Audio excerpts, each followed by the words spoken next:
সম্প্রতি কৌমি অনেক নতুন আলেম জামাতে যোগদান করতে দেখা যাচ্ছে। এর কারণ কি হতে পারে?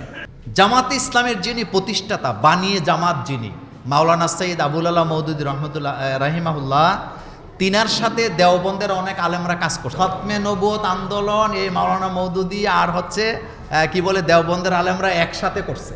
কোনো পীর, অনেকে পীর বদলায় না, কথা কন, বদলায় তো, পীর বদলায় না। আগে এক পীরের মুরিদে ছিল, এখন আরেক পীরের কাছে গেছে। মূল যে বিষয়টা হচ্ছে, কেউ যদি কারো বিরুদ্ধে বা কারো ব্যাপারে বিরূপ ধারণা থাকে, সে যখনই এটা নিয়ে বেশি গাড়াগাড়ি করতে যায়, তখন সে সঠিকটা জানতে কি পারে। সঠিকটা জানতে হইলে আপনি তার কাছাকাছি যাওয়া লাগবে। তো এই বিষয়টা যেহেতু রাজনৈতিক বিষয়, আমি এই বিষয়টা নিয়ে খুব লম্বা কথা না বলে এতটুকু বলবো, কৌমি আর আলিয়ার মধ্যে দ্বন্দ্ব বলতে কিছু নেই। দ্বন্দ্বগুলো আমরা তৈরি করছি। যেমন মাদ্রাসা, যখন আলিয়া মাদ্রাসার আগে যত শিক্ষক সবাই ম্যাক্সিমামই কৌমি মাদ্রাসার পড়ি না, আলেম দেওবন্দ থেকে ফারেক হয়েছে, এরকমের আলেম। কৌমিরা আলিয়াতে শিক্ষকতা করছে, আলিয়ার শিক্ষকরাও আবার কি কৌমিতে শিক্ষকতা করেছেন। কিন্তু কিভাবে কি হইল, কিভাবে যে বিরোধ হইলো আমরা জানি না। হইতে হইতে এটা দুইটা ভাগ হয়ে গেছে। কওমির এরা কয় আলিয়া মানে খালিয়া, আর আলিয়ার এরা কয় কওমির এরা গোড়া। এরকম একটা দ্বন্দ্ব কি সবসময় আছে। আরেকটা জিনিস হলো, জামাতে ইসলামের যিনি প্রতিষ্ঠাতা, বানিয়ে জামাত যিনি, মাওলানা সৈয়দ আবুল আলা মওদুদী রহমতুল্লাহ রাহিমাহুল্লাহ, তিনার সাথে দেওবন্দের অনেক আলেমরা কাজ করছে। অনেক আলেমরা কাজ করেছেন এবং একসাথে তারা পত্রিকা বাইর করছে, আন্দোলন করছে। খতমে নবুয়ত আন্দোলন, বলেন কি বললাম? খতমে নবুয়ত আন্দোলন এই মাওলানা মওদুদী আর কি বলে দেওবন্দের আলেমরা একসাথে করছে, একসাথে। সুতরাং দ্বন্দ্ব টন্দ্ব কিছু নেই, দ্বন্দ্ব কিচ্ছু না। মূলত এইটা কে বা কারা আমাদের মধ্যে লাগায় রাখে আমরা। অথচ কোরআনে সূরা তাওবা আল্লাহ পাক বলছে, যারা নামাজ পড়ে তারা তোমাদের ভাই। সুবহানাল্লাহ বলেন। আল্লাহ কি বলছে? যারা নামাজ পড়ে তারা তোমাদের ভাই। তো কওমিরেরা নামাজ পড়ে, আলিয়ারেরা পড়ে, যারা নামাজ পড়ে, বিএনপির ভাইয়েরা নামাজ পড়ে, জামাতের ভাইয়েরা নামাজ পড়ে, কি বলে চরমনার ভাইয়েরা নামাজ পড়ে, তারপরে কি বলে শর্ষিনার ভাইয়েরা নামাজ পড়ে, ভুরভুরার ভাইয়েরা নামাজ পড়ে, আমরা জুমুরেরা নামাজ পড়ি। তো যারা নামাজ পড়ে বলেন তো জোরে, তারা সবাই কি? সবাই তো ভাই।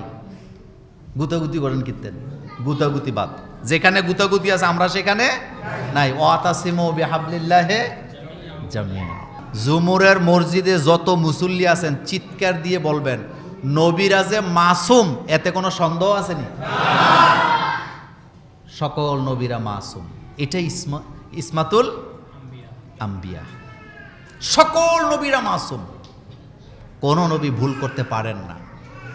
তবে সৈয়দ আবুল আলা মওদুদী রাহিমাহুল্লাহ, তিনি এই ইসবাতুল আম্বিয়ার উপরে আলোচনা করতে যায় যতটা সতর্কতার সাথে শব্দ চয়ন করেছেন, শব্দ ব্যবহার করেছেন, নবীদের শানে যতটা আদব রক্ষা করেছেন, আমাদের উপমহাদেশের কোন আলেম এতটা আদব রক্ষা করতে পারেনি শব্দ চয়নের ক্ষেত্রে।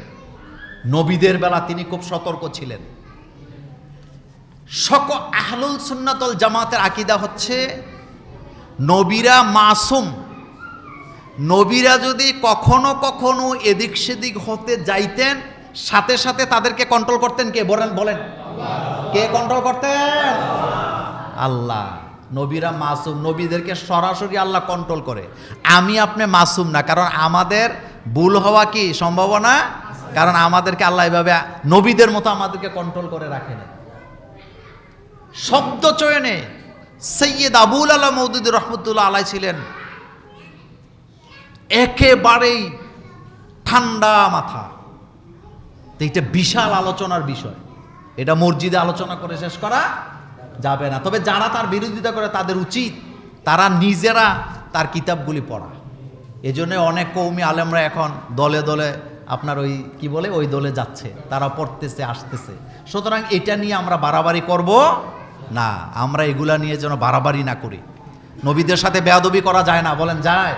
নবীদের সামনে বেয়াদবি কোনো শব্দ উচ্চারণ করা যায় না। তবে আমাদের আকীদা একটাই, নবীরা মাসুম, তাদেরকে হেফাজত করছেন কে?